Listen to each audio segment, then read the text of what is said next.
Hey guys, तो स्वागत है आपका कैप्टन B2 के चैनल में, जहां आज हम एंटमैन एंड वास्प क्वांटममेनिया का ट्रेलर ब्रेकडाउन करने वाले हैं। तबीयत डाउन थी तो कल नहीं बना पाया, वरना ये वीडियो बहुत बड़ी होने वाली थी। खैर, वीडियो छोटी होने का फायदा ये है कि सीधे मुद्दे की बात होगी, ना कि इधर उधर की बातें। सो अब तक तो आपने अपने मस्त मस्त नैनो से ये देख ही लिया होगा कि ये रिंग्स में जो इंस्क्रिप्शन है वो शैंग-ची के 10 रिंग्स एंड कमाला के मैजिकल बैंड से मैच खाते हैं। इसके अलावा इस सीन में हम रियलिटी में क्रैक्स आते हुए देख सकते हैं एंड सिमिलर क्रैक्स हम लोगों ने देखा था मिस मार्वल के इस सीन के अंदर। अब देखो भाई, ये कभी एक्सप्लेन नहीं किया गया कि कमाला कैसे अपनी नानी को बचाने के लिए टाइम में पीछे गई थी, या एंड में वो कैसे स्वैप हुई कैप्टन मार्वल से। लेकिन अब ये मानकर चलो कि कमाला के बैंड्स क्वांटम बैंड्स या निगा बैंड्स है जो क्वांटम रेल्म से पावर लेते हैं, तो ये आराम से एक्सप्लेन हो जाएगा कि वो टाइम में कैसे आगे पीछे गई या फिर जगह कैसे बदली हुआ। और ये छेड़खानी किया होगा कैंग द कॉन्करर ने, ताकि सब कुछ वैसा ही हो जैसा होना चाहिए, क्योंकि उसे पता है कि कब क्या होने वाला है और कब क्या होने से उसके फ्यूचर पे खतरा आ सकता है।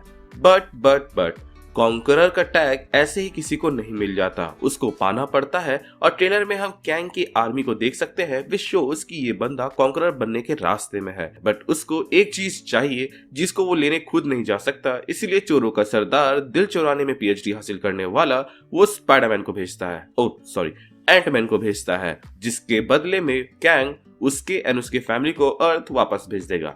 बट द थिंग इज कि क्या एंटमैन अपने आज के लिए ब्रह्मांड के कल को त्याग देगा? बिल्कुल भी नहीं। बट क्या एंटमैन अपनी बेटी को बचाने के लिए कैंग का साथ देगा?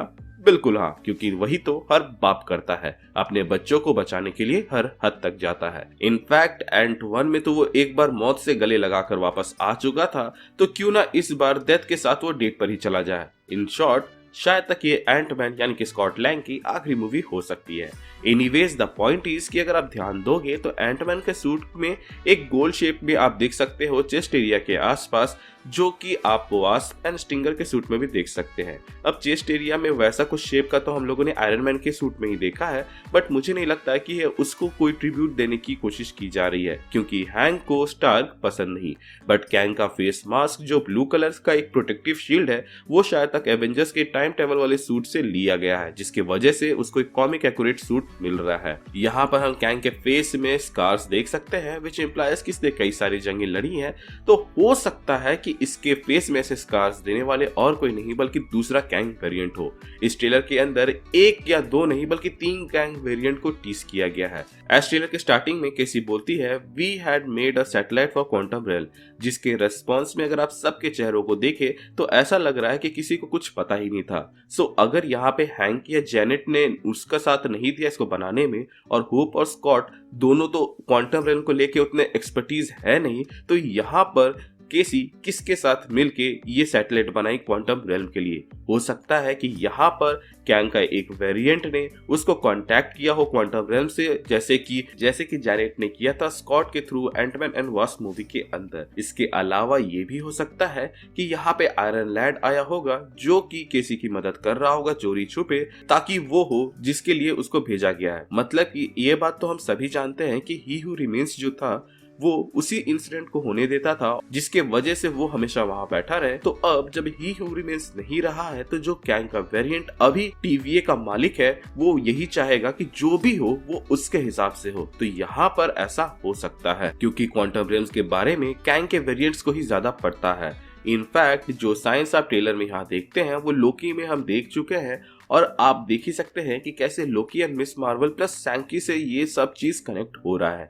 मेरे ख्याल से ये कैंग स्कॉट को दूसरे वेरिएंट के पास से कुछ लाने के लिए भेज रहा है, क्योंकि एक तरफ हम देखते हैं कि कैंग पूरा हाईटेक से भरा हुआ है, साथ में एक आर्मी भी है जो कि एंटमैन एंड वास्प पर हमला भी करती है, वही दूसरी ओर एंटमैन से वो हेल्प मांगते हुए दिख रहा है। अब बताओ, कोई इतना पावरफुल कैरेक्टर होने के बाद भी किसी दूसरे से हेल्प मांग रहा है, तो इसके पीछे कोई ना कोई कारण होगा। तो हो सकता है कि कैंग यहाँ पर कैद है बाकियों की जैसे, और वो यहाँ से बाहर तभी जा पाएगा जब उसके पास वो चीज हो, और इसी के बदले में वो बाकियों की भी मदद करेगा। या फिर ऐसा हो सकता है जिस चीज को चोरी करने के लिए कैंग एंटमैन को भेजेगा, वो चीज ही इसको अपर हैंड देगी दूसरे कैंग को हराने में। हम देख सकते हैं एक शॉट के अंदर कि यहाँ पे कई सारे एंटमैन दौड़ रहे हैं, लेकिन एक स्प्लिट सेकंड के अंदर आप देखिएगा कि यहाँ पे जितने भी एंटमैन हैं वो हो सकता है कि मेन एंटमैन से अलग हो।